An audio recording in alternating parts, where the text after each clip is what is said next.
नमस्कार दोस्तों, स्वागत है आपका। आज हम लोग AS18 रिलेटेड पार्टी डिस्क्लोजर का क्वेश्चन आंसर डिस्कस करने वाले हैं। चलिए स्टार्ट करते हैं। इस सवाल में क्या था कि पी लिमिटेड क्यू लिमिटेड में 60% वोटिंग राइट होल्ड करता है और क्यू लिमिटेड आर लिमिटेड में 20% का वोटिंग राइट होल्ड करता है और P limited directly R limited में 14% का वोटिंग राइट होल्ड करता है। अब आर लिमिटेड लिस्टेड कंपनी है और ये रेगुलरली सप्लाई करता है गुड्स पी लिमिटेड को, और आर लिमिटेड का मैनेजमेंट पी लिमिटेड के साथ जो भी बिजनेस करता है उसको डिस्क्लोज नहीं करता है फाइनेंशियल स्टेटमेंट में। आपका क्या व्यू पॉइंट है AS18 के अकॉर्डिंग, वो आपको बताना है। तो सिंस हम लोग को दिख रहा है कि पी लिमिटेड क्यू लिमिटेड में 60% वोटिंग राइट होल्ड करता है, इसका मतलब कि पी लिमिटेड का सब्सिडियरी क्यू लिमिटेड है और क्यू लिमिटेड 20% होल्ड करता है आर लिमिटेड में और पी लिमिटेड डायरेक्टली 14% होल्ड करता है आर लिमिटेड में। तो मिला जुला करके वो 20% प्लस 14% वोटिंग राइट होल्ड कर रहा है, यानी 34%। और जब 34% वोटिंग राइट होल्ड करता है डायरेक्टली या फिर इनडायरेक्टली थ्रू सब्सिडरी, तो उस केस में वो दोनों रिलेटेड पार्टी बन जाता है। अभी इस केस में पी लिमिटेड और आर लिमिटेड एसोसिएट बन गया है और हम लोग को मालूम है कि associate and joint ventures of reporting entity are related parties as per para 3B. So in the given case, P Limited holds 14% share of R Limited, which does not make them related, but Q, a subsidiary of P Limited, and jointly holds 34%, 14% directly and 20% through subsidiary. Now that makes them related parties, and since P Limited and R Limited has transactions between them, so disclosures are required. इस सवाल में आपको बोलना है कि कौन कौन related parties है। ए लिमिटेड बी लिमिटेड में 51% होल्ड करता है वोटिंग पावर और बी लिमिटेड ओ लिमिटेड में 51% वोटिंग पावर होल्ड करता है और जेड लिमिटेड ओ लिमिटेड में 49% वोटिंग पावर होल्ड करता है। तो मैंने यहाँ जो फोटो बनाया है वो फोटो से आपको क्लियर होगा कि कौन कौन रिलेटेड पार्टी है। देख लीजिए हम लोगों को कैसे प्रेजेंट करना है। For A limited, B limited related है क्योंकि 51% होल्ड करता है। ओ लिमिटेड भी रिलेटेड है क्योंकि ये इनडायरेक्टली थ्रू सब्सिडरी होल्ड कर रहा है वोटिंग पावर, और जेड लिमिटेड रिलेटेड है ही नहीं। अब बी लिमिटेड के लिए ए लिमिटेड रिलेटेड है क्योंकि डायरेक्टली कंट्रोल में है, ओ लिमिटेड भी इसका कंट्रोल में है और जेड लिमिटेड कंट्रोल में नहीं है, इसलिए ये रिलेटेड भी नहीं है। ओ लिमिटेड के लिए ए लिमिटेड के साथ ये कनेक्टेड है क्योंकि ये इसका होल्डिंग कंपनी है। अब बी लिमिटेड भी इसका होल्डिंग कंपनी है तो उसकी वजह से भी ये रिलेटेड है और जेड लिमिटेड से भी रिलेटेड है क्योंकि जेड लिमिटेड भी इस पर वोटिंग राइट रखता है। अब जेड लिमिटेड ना ए लिमिटेड के साथ रिलेटेड है ना बी लिमिटेड के साथ, लेकिन ओ लिमिटेड के साथ है क्योंकि ओ लिमिटेड में ये 49% स्टेक रखता है और जैसे ये स्टेक रख रहा है इसका मतलब कि ये एसोसिएट कंपनी है और associate company and joint ventures company are related parties as per para 3B। Recommend करूंगा कि वीडियो को पॉज करके एक बार फिर से आप देख लें। कहता है कि मिस्टर राज, जो कि एक रिलेटिव है KMP का, रेमनरेशन रिसीव किया है 2.5 लाख का for his services rendered from 1/4/2013 से लेकर के 30/6/2013। अब 1/7/2013 को ये अपना सर्विस छोड़ दिया है। Should the relative be identified as at the closing date, कि क्लोजिंग डेट में इसको रिलेटिव मानेंगे? तो आंसर कहता है according to AS18 related party disclosures, parties are considered to be related if at any time during the reporting period one party has the ability to control the other party or exercise significant influence over the other party in making financial or operating decision. Hence Mr. Raj, a relative of KMP, should be identified as relative as at the closing date. तो कहने का मतलब है कि साल में किसी भी समय अगर वो रिलेटेड पार्टी है और उससे ट्रांजेक्शन हुआ है तो वो चीज़ हम लोग को डिस्क्लोज करना पड़ता है। रिकमेंड करूँगा कि आप फिर से इसे एक बार पढ़ ले खुद से। इस सवाल में कहता है कि एक्स लिमिटेड ने अपने एसोसिएट कंपनी को गुड्स सोल्ड किया है फर्स्ट क्वार्टर में और फिर ये एसोसिएट कंपनी का जो नाता है ये टूट जाता है और फिर ये जो गुड्स सप्लाई करता है वो एज ए ऑर्डिनरी कस्टमर की तरह से सप्लाई करता है। तो क्वेश्चन कहता है कि इंटायर ईयर का जो ट्रांजैक्शन है वो आपको डिस्क्लोज करना पड़ेगा एज रिलेटेड पार्टी ट्रांजैक्शन या फिर नहीं। तो हम लोगों को इंटायर ईयर का नहीं करना है, पर जब तक रिलेटेड पार्टी था उस समय का ट्रांजैक्शन डिस्क्लोज करना है। तो आंसर कहता है as per para 23 of AS18 transaction of X limited with its associate company for the first quarter only are required to be disclosed as related party transactions. The transaction for the period in which related party relationship do not exist need not to be reported. इस सवाल में कहता है कि जो भी हम लोग बोर्ड ऑफ डायरेक्टर को रेमनरेशन पे करते हैं तो क्या ये रिलेटेड पार्टी ट्रांजैक्शन है, एक्सप्लेन करिए। तो आंसर है as per para 3D of AS18 key management persons, that is directors, CEO, CFO, etc., are related parties. Relatives of such individual are also related parties. Relative here is father, mother, son, daughter, sister, brother, and wife.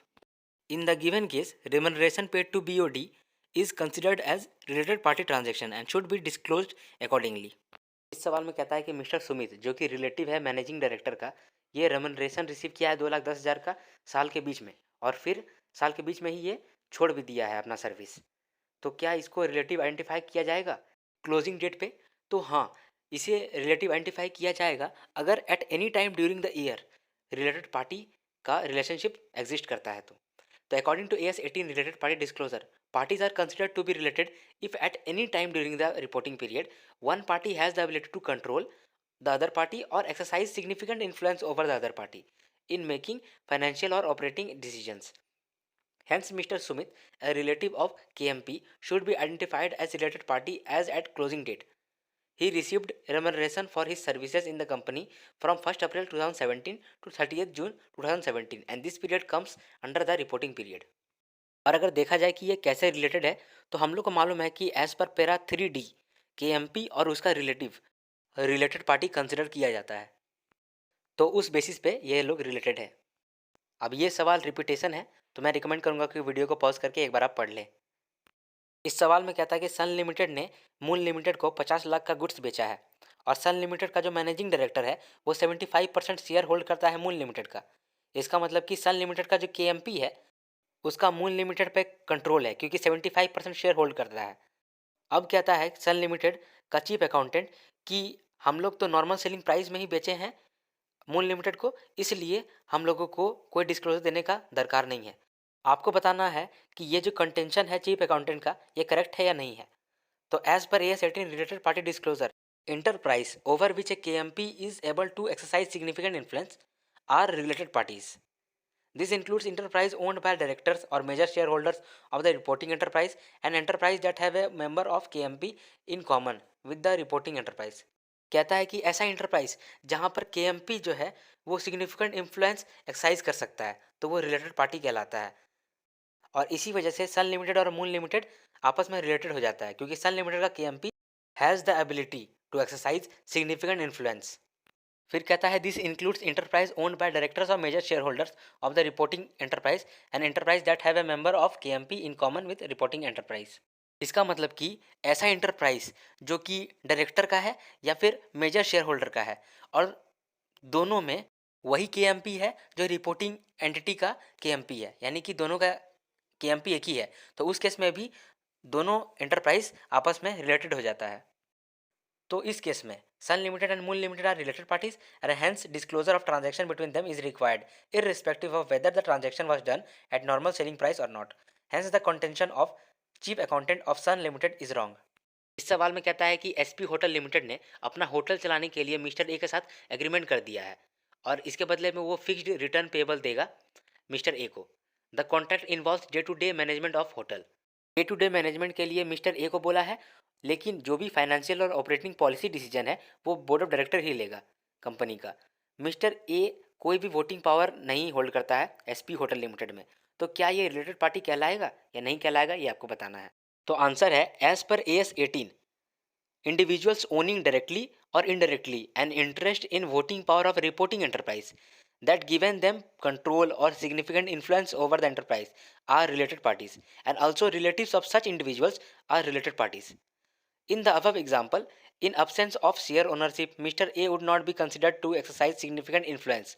In addition, Mr. A does not have the ability or authority to direct, plan and control, which does not qualify him as KMP. Hence, Mr. A would not be considered as a related party.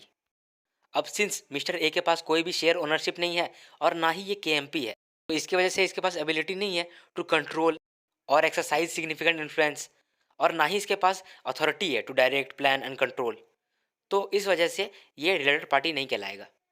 अब ये सवाल भी repetition है तो इसको मैं recommend करूँगा कि आप वीडियो को पॉज करके एक बार देख लें। हमने इस वीडियो का सेकंड क्वेश्चन ही इस प्रकार किया था, बस नाम यहाँ पर चेंज हो गया है कंपनी सबका। इस सवाल में कहता है कि आरोही लिमिटेड ने आन्या लिमिटेड को 90 लाख का गुड्स बेचा है और आरोही लिमिटेड जिसने गुड्स बेचा है उसका मैनेजिंग डायरेक्टर आन्या लिमिटेड में 100% ओनरशिप रखता है। इसका मतलब कि आन्या लिमिटेड का मालिक है। अब सेल जो किया है वह नॉर्मल सेलिंग प्राइस में किया है, तो chief accountant of Arohi limited कहता है कि ये सेल को हम लोग को डिस्क्लोज करना ज़रूरी नहीं है, इसका कोई डिफरेंट ट्रीटमेंट करना ज़रूरी नहीं है क्योंकि ये नॉर्मल सेलिंग प्राइस पे ही हुआ है। तो क्या यहाँ पर चीफ अकाउंटेंट सही है ये आपको बताना है एज पर AS 18। तो हम लोगों को मालूम है कि ऐसा एंटरप्राइज जिस पे कि केएमपी सिग्निफिकेंट इन्फ्लुएंस कर सकता है वो रिलेटेड पार्टी होता है। साथ ही साथ जो अगर केएमपी का कंपनी है या डायरेक्टर लोग का कंपनी है या फिर कोई मेजर शेयर होल्डर का कंपनी है और रिपोर्टिंग कंपनी दोनों का की मैनेजरियल पर्सनल सेम है, कॉमन है, रिपोर्टिंग एंटिटी का भी और ऐसा एंटरप्राइज का जिसका मालिक डायरेक्टर है या मेजर शेयर होल्डर है रिपोर्टिंग एंटिटी का। अगर दोनों एंटरप्राइज में केएमपी सेम है तो आपस में एंटरप्राइज रिलेटेड हो जाएगा। तो पढ़ते हैं, as per AS18 related party disclosure, enterprise over which a KMP is able to exercise significant influence are related parties. This includes enterprise owned by directors or major shareholders of the reporting enterprise that have a member of KMP in common with reporting enterprise.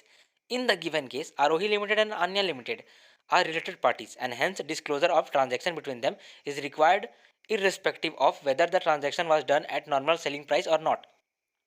Hence the contention of chief accountant of Arohi Limited is wrong. इस सवाल में कहता है कि mister Subhash जो ए limited का managing director है वो बी लिमिटेड में 72% कैपिटल होल्ड करता है और बी लिमिटेड ए लिमिटेड का सब्सिडरी है। अब आपको बताना है कि कौन कौन रिलेटेड है। तो सिंस मिस्टर सुभाष एक केएमपी है तो उसके पास अथॉरिटी है for planning, directing and controlling the activities of A limited, तो इसलिए वो ए लिमिटेड का रिलेटेड पार्टी होगा। अब सिंस ये सब्सटेंशियल इंटरेस्ट भी रखता है बी लिमिटेड में क्योंकि ये 72% कैपिटल होल्ड करता है बी लिमिटेड का, तो उस केस में भी ये रिलेटेड पार्टी है। तो मिस्टर सुभाष जो है वो रिलेटेड पार्टी हुआ ए लिमिटेड में भी और बी लिमिटेड में भी। मोरोवर अगर आप पैरा 3 ऑफ AS18 देखें तो उसमें कहता है कि enterprises over which Subhash is able to exercise significant influence are also related parties, यानी कि ए लिमिटेड और बी लिमिटेड आपस में भी रिलेटेड होगा क्योंकि सुभाष दोनों में सिग्निफिकेंट इन्फ्लुएंस रखता है। एक बार आंसर को थॉरो रीड कर लेते हैं। Mister Subhash is KMP as he has the authority for planning, directing and controlling the activities of A limited. He also holds substantial interest in B Limited as he holds 72% capital of B Limited. Thus, Mr. Subhash is related party for both A Limited and B Limited. Moreover, as per the definition of related party relationship described in para 3 of AS18, enterprises over which Subhash is able to exercise significant influence are also related parties. Thus, A Limited and B Limited will be constituted as related to each other.